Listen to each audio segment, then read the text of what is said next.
Hello, welcome back to my little farm kitchen. I'm Chrissy, and today I am going to just bring you along with me as I cook dinner. So on another video I did a chicken broth recipe, the recipe I use for making chicken broth for my family, and I thought it might be handy. My kids love chicken broth, just straight up in a cup with a good amount of salt and pepper.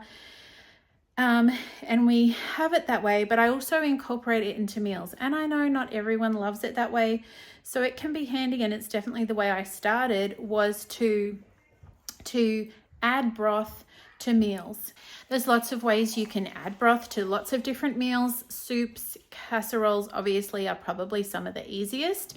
The one I'm doing today is a recipe that I have had for a very long time.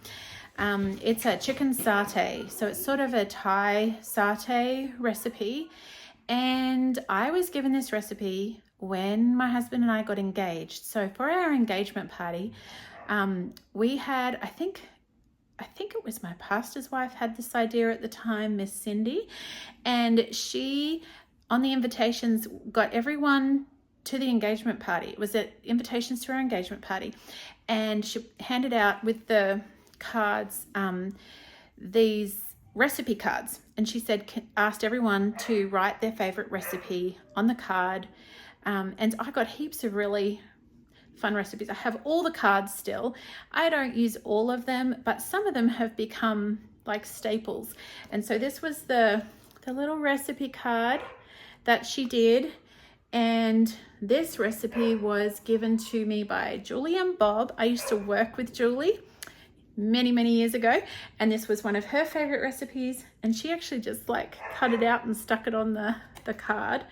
And I don't really look at this anymore because I've made it so many times it's in my head, but it is a really great recipe that it's a bit of a family favorite, and it's a nice one to be able to incorporate broth if you're trying to do that for the first time and you don't want it to be kind of known by family members. This is has a lot of flavors going on, so it really, you don't even, like, you wouldn't know that it's in there, but it's full of nourishment. So you've got all that yumminess with and like I said, we love broth anyway, but I do know that not everyone does, so I thought this might be helpful. Okay, so I have some chicken thighs here on a pan, and I'm going to pop them in the oven. Most of the time when I do this recipe, I use a whole chicken, and really when I'm shopping and when I'm doing most meals, I will convert it from a whole chicken so that it's the most economical, and I get all the bones, and then I can save those and use them for broth later or at the same time. But I sometimes have family members shopping for me, which I'm very appreciative of. And so I was, one of my family members bought these thighs, and so we're going to use them because that's what we've got. I usually would have got ones with skin on. These have skin off, so I'm going to give them a little drizzle of avocado oil, which copes well with high temperatures. And I'm going to drizzle them also with a little bit of coconut aminos. Soy sauce is also good, and a tiny bit of sesame oil.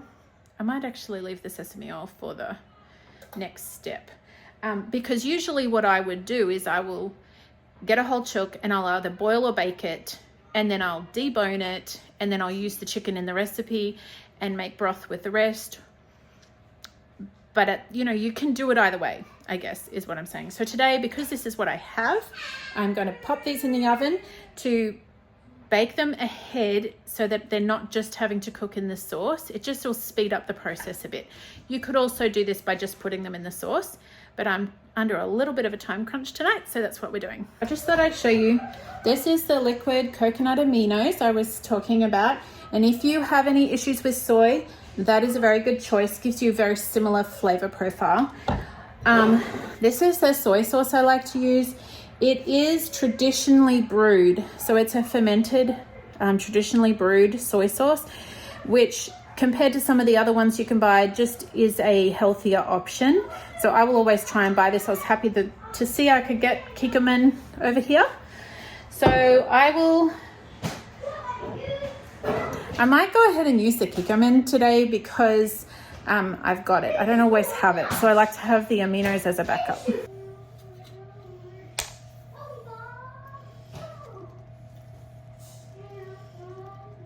An extra step you can take is to marinate the meat. And honestly, as is the case often with my life, I run out of time to do these things, or I don't think ahead enough. So when I remember, it's, you know, marinating is great, but you don't have to. Like tonight, this was a bit of a last minute decision, so it's not marinated. That's fine. It'll still be yummy. This is the sesame oil that I'm going to use, and I'm going to go ahead and do it. I said I was going to not. I changed my mind. That happens too. All right. So I'm just going to pop that in the oven at 350 degrees. So while that is baking in the oven, I am going to go ahead and heat up my pot, my Dutch oven. I'm going to pop some rice on and get some onions sautéing in here. Over the years, I have at times had a rice cooker. I don't have one right now, and that's fine. My method of doing on the stovetop is basically to put the rice in, and like I've used 4 cups, but just depending on how much you need. And then I put about 1 inch to 1.5 inches above the rice with water and pop it on to boil. And when it comes to the boil it for a couple of minutes, shut it off, and just let it keep cooking in its own steam and heat. Pot is heating, and I have here some ginger, chopped ginger, about a thumb size, like half a thumb really, you know, like the top of your thumb. I don't know, maybe like, I think it was like 5 or 6 cloves of garlic, but you might adjust that to your taste. I'm kind of the opinion you can't overdo garlic, and then that's 2 small to medium onions. Keeping in mind, I'm feeding 10 people tonight, so you know, you might need to adjust that down, but that's what we've got. Need some kind of good fat in the bottom of the pan. If you have lard or tallow, that'd be perfect. I do not right now, so I'm using coconut oil, which also adds really nicely, just melds well with the flavors I'm doing in this satay. But coconut oil also is, you know, it has a really high smoke point, and so it copes well with high heat. It doesn't change the molecular structure of the oil or become nasty in any way. So I'll put some oil in and the onions and things. About a tablespoon of oil.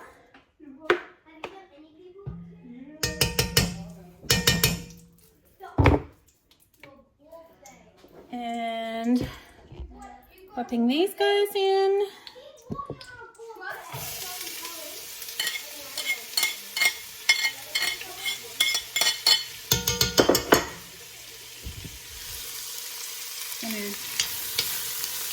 Stir that around.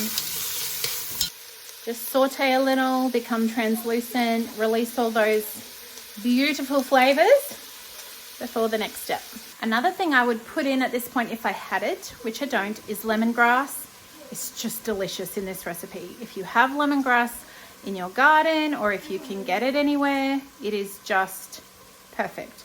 I don't have any, so it's still a really yummy recipe without it, but that's definitely something I would add if I could.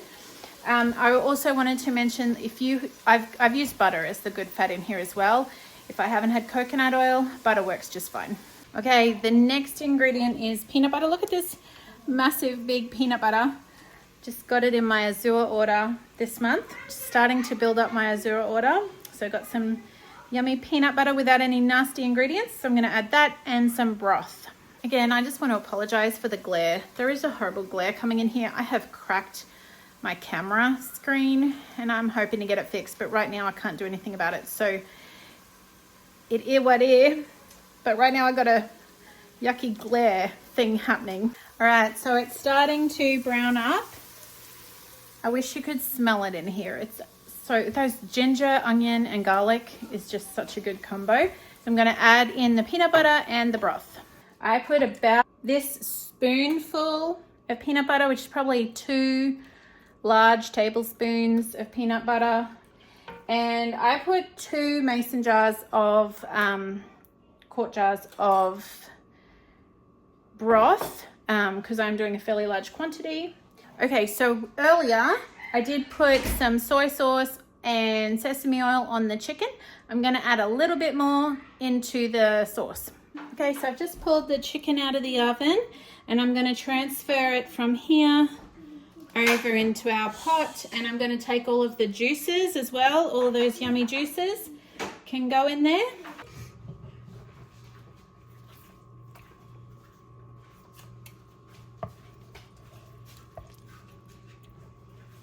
Just going to pop them all in here. Now obviously if I'd have done this with a whole chicken, I would have deboned it and put the chicken in and just increased slightly the amount of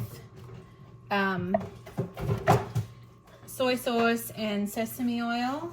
That's just going to simmer away there just quietly on the stove top, and those flavors will go into the chicken. I'm going to add a little bit of lemon. Now the original recipe calls for lime, which if you have it is all the better. I have lemon, so I'm using what I have, and I have done that a lot of times over the years when I don't have lime, couldn't get lime, or lime was ridiculously expensive. I'll use lemon, and I just cut off a little bit of the rind, a few pieces of rind. Oh, sorry, a few pieces of rind, and I'm going to pop that in like whole just to flavor it, and then I'm going to give it a nice good squeeze of lemon. Also helps, I'm just going to try and catch the seeds.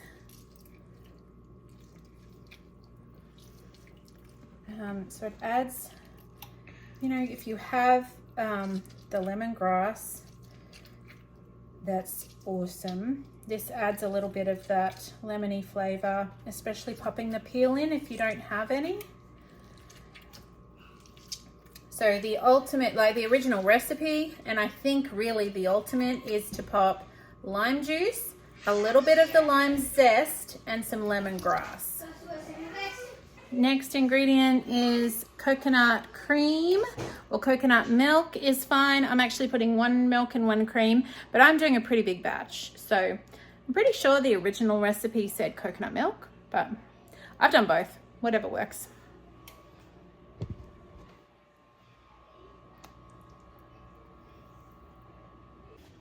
Okay, just adding a shake of pepper, generous shake, and some salt.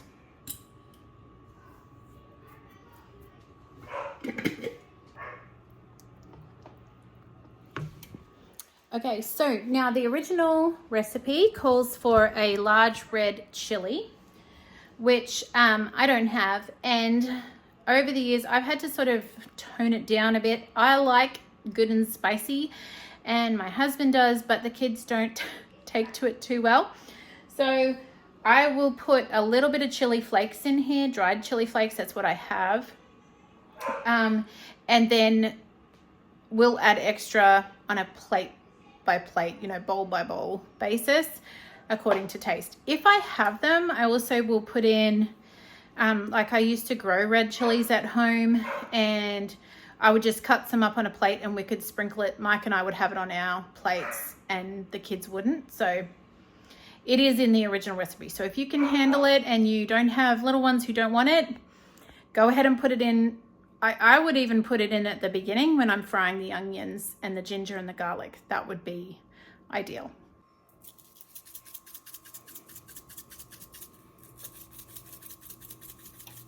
This is about ready. It's just simmered away quietly here for about 30 minutes on the stovetop. And I just taste tested it and it is delicious. So I just serve it over a pot, over rice. So rice with this over, and then usually I would put some steamed broccoli or some green beans or something like that on the side. My favorite way to do broccoli is just in a bit of butter with some salt and pepper. Toss it to and fro for a bit. So yummy. If I make it crispy, my kids they call it burnt broccoli, and it's their favorite. And it's not really burnt, but I kind of make it crispy by tossing it in the butter in the cast iron skillet for a little bit. That is the finished dish. Yummy chicken satay. And oh my goodness, that glare is so nasty. Yummy chicken satay, served with some steamed broccoli, fried broccoli with butter and salt and pepper. So yummy. So that's our dinner tonight. And it's an easy way to add broth into a yummy meal. It is one of our family favorites. So I hope you guys will enjoy it.